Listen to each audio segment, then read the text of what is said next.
জানিয়ে দিব এই মুহূর্তে হাতে পাওয়া গুরুত্বপূর্ণ আপডেট সংবাদের শিরোনাম। শুরুতেই থাকছে চাঁপাইনবাবগঞ্জে বিএনপির সমাবেশ ঘিরে দু গ্রুপের সংঘর্ষ, ককটেল বিস্ফোরণ। আরও জানাবো সমন্বয়কদের নেতৃত্বে নতুন ছাত্র সংগঠনের আত্মপ্রকাশ আজ। এদিকে বিএনপির দু গ্রুপের ধাওয়া পাল্টা ধাওয়ায় সংঘর্ষ, পুলিশ সহ আহত ৩০। আরও জানাবো বিএনপি নেতা তারেক রহমানের নাম উচ্চারণ করতে হলে অজু করবেন বলে মন্তব্য বিএনপি নেতা বুলুর। সব শেষে জানিয়ে দিব ৪ দিনের সফরে ঢাকায় আসছেন জাতিসংঘ মহাসচিব। শুনছিলেন হাতে পাওয়া গুরুত্বপূর্ণ আপডেট সংবাদের শিরোনাম, এবারে বিস্তারিত। তবে তার আগে অনুরোধ রইল ভিডিওটিতে একটি লাইক দিন এবং কমেন্ট করে জানিয়ে দিন ভিডিও সম্পর্কে আপনার মূল্যবান মতামত। আরও জানিয়ে দিন ভিডিওটি কোথা থেকে দেখছেন বা কোন জেলা থেকে দেখছেন। চাঁপাইনবাবগঞ্জে বিএনপির সমাবেশে দু গ্রুপের সংঘর্ষ, ককটেল বিস্ফোরণ।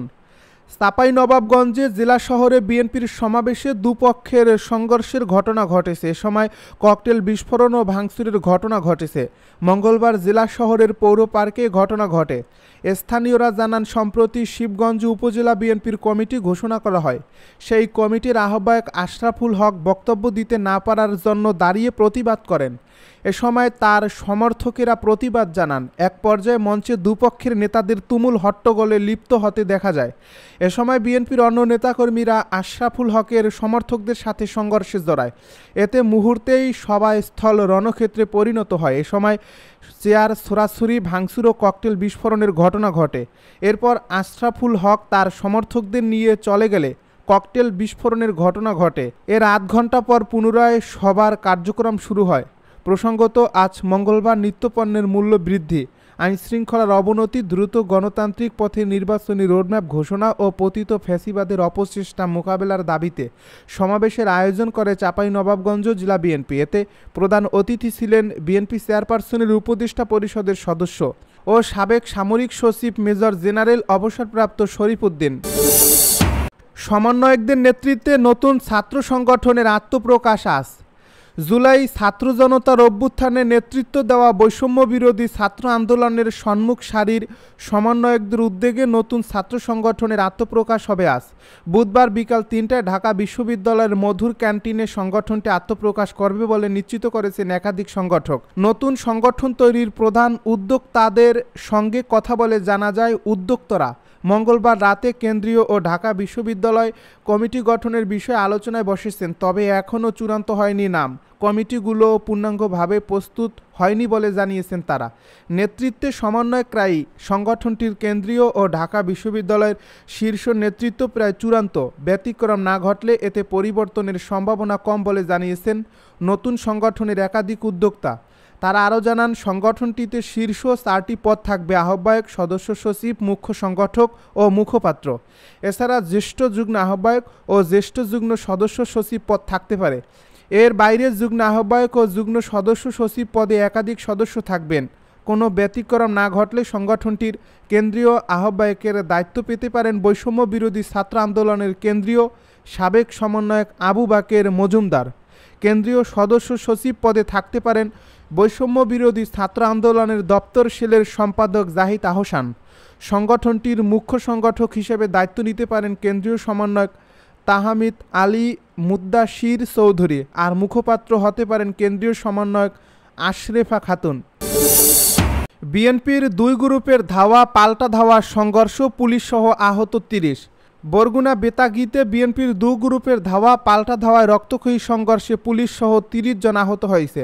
আহতদের বেতাগী উপজেলা স্বাস্থ্য কমপ্লেক্স সহ বিভিন্ন হাসপাতালে ভর্তি করানো হয়েছে। মঙ্গলবার রাত 9টায় বেতাগী গার্লস স্কুল অ্যান্ড কলেজের বার্ষিক ক্রীড়া প্রতিযোগিতা ও সাংস্কৃতিক অনুষ্ঠানে পুরস্কার বিতরণ শেষে উপজেলা পরিষদের আশেপাশের এলাকা জুড়ে এই ঘটনা ঘটে। এ সময় শহর জুড়ে আতঙ্ক ছড়িয়ে পড়ে। এ ঘটনার পর পৌর শহরে পরিস্থিতি থমথমে অবস্থা বিরাজ করছে এবং অতিরিক্ত পুলিশ, ডিবি পুলিশ এবং নৌবাহিনী মোতায়েন করা হয়েছে।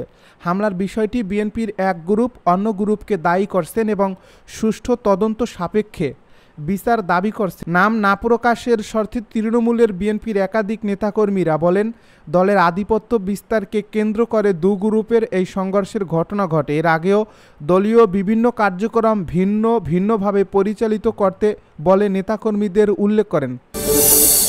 তারেক রহমানের নাম উচ্চারণ করতে হলে অজু করবেন বলছে বিএনপি নেতা বুলু। বিএনপির ভাইস চেয়ারম্যান বরকতুল্লাহ বুলু বলেছেন, শহীদ জিয়ার উত্তরসূরি হচ্ছেন তারেক রহমান, তার নামটি উচ্চারণ করতে হলে অজু করবেন। আপনাদের মতো নাবালক উপদেষ্টা নেতারা এই ধরনের কথা বলে দেশকে বিভক্ত করবেন না। মঙ্গলবার বিকালে কুমিল্লা টাউন হল মাঠে কুমিল্লা মহানগর বিএনপির দ্বিবার্ষিক সম্মেলনে উদ্বোধকের বক্তব্যে তিনি এসব কথা বলেন। বরকতুল্লাহ বুলু বলেন, গত 2-3 দিন ধরে কিছু অবাঞ্ছনীয় কথাবার্তা বলছে। তারা বলছে, শহীদ প্রেসিডেন্ট জিয়াউর রহমান বাবা হলে ছেলেরাও কি নেতা হবে নাকি?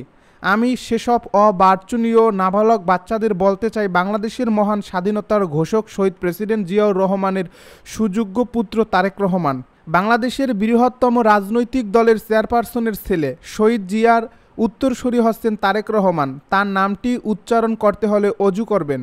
আপনাদের মতো নাবালক উপদেষ্টা নেতারা এই ধরনের কথা বলে দেশকে বিভক্ত করবেন না। তারেক রহমান বাংলাদেশের অবিসংবাদিত নেতা, তিনি বাংলাদেশে ফিরে আসবেন। তিনি আরও বলেন, তারেক রহমান 31 দফা দিয়েছেন 2.5 বছর আগে। যদি কোনো সংস্কারের প্রয়োজন হয়, আপনাদের যদি কোনো উপদেশ থাকে তাহলে সংযোজন করবেন। তিনি আরও বলেছেন, বিএনপি যদি 280টি সিটও পায়, বিএনপি এককভাবে সরকার গঠন করবে না। যারা আমাদের সঙ্গে আন্দোলন সংগ্রামে ছিল সবাইকে নিয়ে জাতীয় সরকার গঠন করবে। 4 দিনের সফরে ঢাকায় আসছেন জাতিসংঘ মহাসচিব।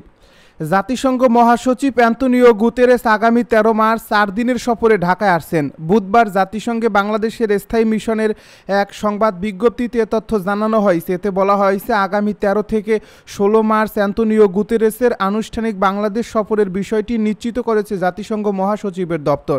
তিনি সফরে আসছেন বাংলাদেশের অন্তর্বর্তী সরকারের প্রধান উপদেষ্টা ডক্টর মোহাম্মদ ইউনূসের আমন্ত্রণের পরিপ্রেক্ষিতে। এর আগে প্রধান উপদেষ্টা রোহিঙ্গা ও অগ্রাধিকার ইস্যু বিষয়ক বিশেষ দূত ডক্টর খলিলুর রহমান গত 7 ফেব্রুয়ারি নিউ ইয়র্কে জাতিসংঘ মহাসচিবের সঙ্গে সাক্ষাৎ করে ডক্টর ইউনূসের পাঠানো আমন্ত্রণপত্র হস্তান্তর করেন। কেরানীগঞ্জে মেয়ের সামনে প্রকাশ্যে মাকে কুপিয়ে মারল ছিনতাইকারীরা। দক্ষিণ কেরানীগঞ্জে সীমা আক্তার নামের এক নারীকে কুপিয়ে হত্যা করছে ছিনতাইকারীরা। মঙ্গলবার ইকুরিয়া আগানগড় ছোট মসজিদের আম বাগিচার পেছনে বউ বাজারের সামনে এ ঘটনাটি ঘটে। সীমা মাদারীপুর সদর উপজেলার বড়কান্দি গ্রামের জলিল ব্যাপারীর মেয়ে। তিনি ফল ব্যবসায়ী আক্তার হোসেনের স্ত্রী। তারা আগানগড় আম বাগিচা বউবাজার এলাকায় পরিবারের সঙ্গে থাকতেন। স্থানীয়রা জানায়, সীমা তার 6 বছর বয়সী মেয়ে সাকিবাকে কোচিং করিয়ে বাসায় ফিরেছিলেন। পথে তার গতিরোধ করে মাথাসহ শরীরের বিভিন্ন অংশে ধারালো অস্ত্র দিয়ে আঘাত করে দুর্বৃত্তরা। আহত সীমাকে উদ্ধার করে প্রথমে স্থানীয় হাসপাতাল মিডফোর্ড হাসপাতালে নেওয়া হয়। পরে ঢাকা মেডিকেল কলেজ হাসপাতালে নিয়ে গেলে চিকিৎসক তাকে মৃত ঘোষণা করে।